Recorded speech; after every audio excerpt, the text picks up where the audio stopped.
Hi, I'm Rick Schaap, and thank you for joining me on Turning Your Health Around. This is the 4th video in our 7-day video series, and if you've been following the recommendations, you're thinking positive, staying hydrated, and cleaning up your digestive tract.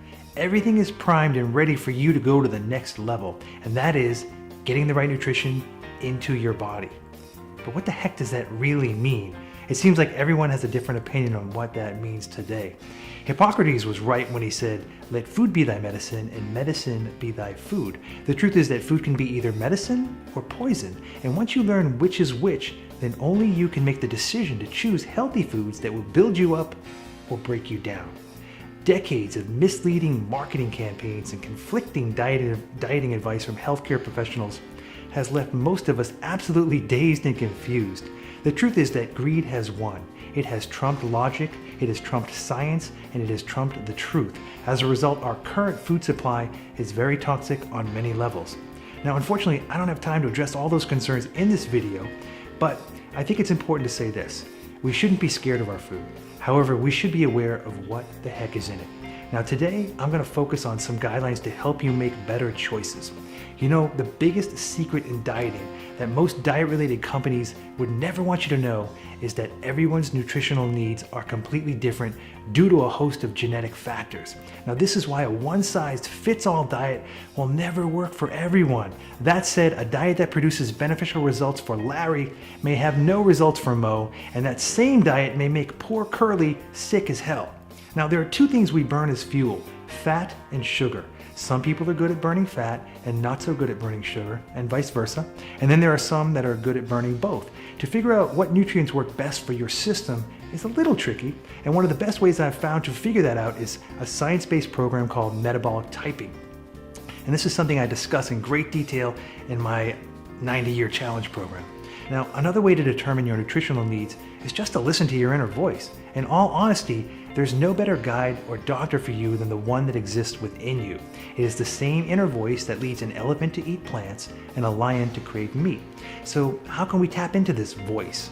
For some, it may be as simple as looking at a piece of food and then using all your senses. If it looks good, smell it. If it smells good, taste it. If it tastes good, eat it. Then pay attention to how it makes you feel. Does it make you feel good? Or does it leave you bloated and drooling in a corner? If the effects are positive, keep it. And if it's not positive, don't eat it again, right?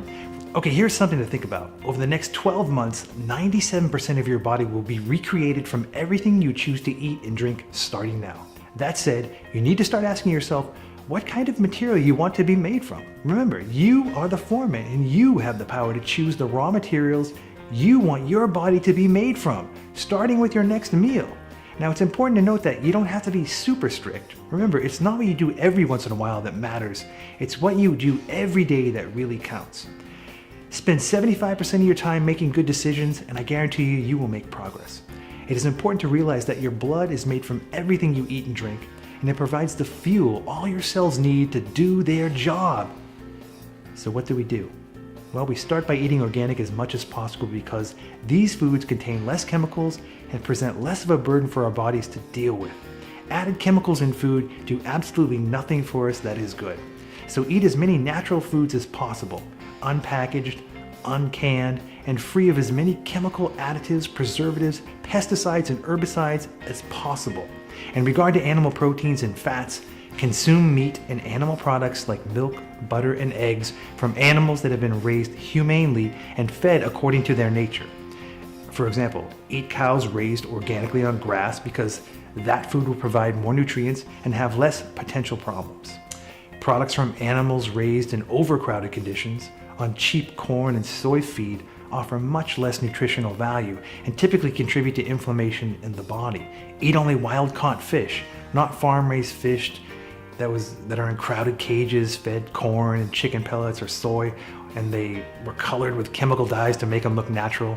Eat more chicken and turkey products from birds raised outside eating grass and bugs. And in regard to vegetables and fruits, I recommend eating both fresh and organic as much as possible. Thin-skinned fruits like berries and apples should pretty much be as organic as possible, and thick-skinned foods like squash or cantaloupe are less problematic. But despite what anybody says, nothing beats organic, healthy grown foods because they are truly healing on many different levels. Now, in regard to plant-based fats, eat some nuts and seeds every day.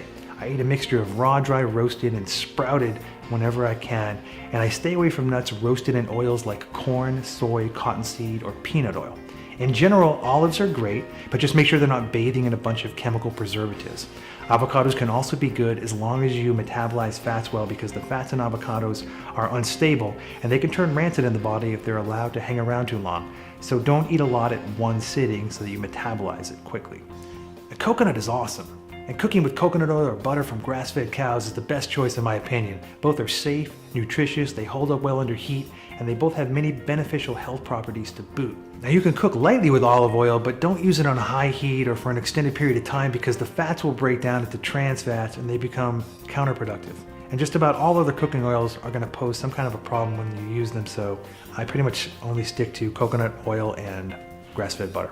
I would also limit the amount of pastas, rice, corn, wheat, soy products, sugar, and artificial sweeteners, because they all contribute to inflammation if you eat them too much.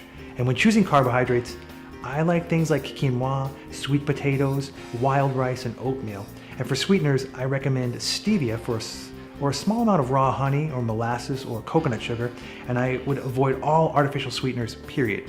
If you don't have time to cook or you don't want to, consider investing in a healthy meal plan company. For many people, it's a great step in the right direction. And if you're forced to eat out a lot, try to follow the guidelines we just went over and look for health-conscious fast food restaurants like Chipotle, for example. They're doing a great job. The last thing I want to address is cost.